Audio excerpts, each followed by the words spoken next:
kapag inunang pangangalaga sa kalusugan at kalikasan.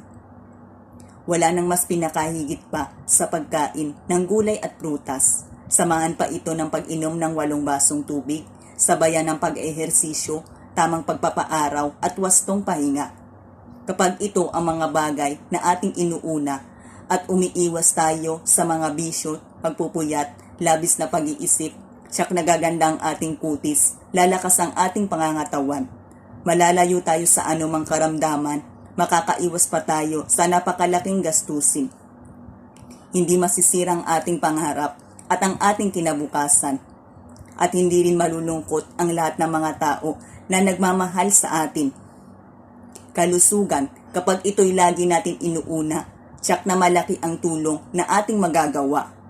Sasaya't hahaba pa ang ating buhay. Dagdag pa rito kapag lagi natin iniingatan at inaalagaan ang ating kalikasan at pinapanatili natin na laging malinis ang ating kapaligiran.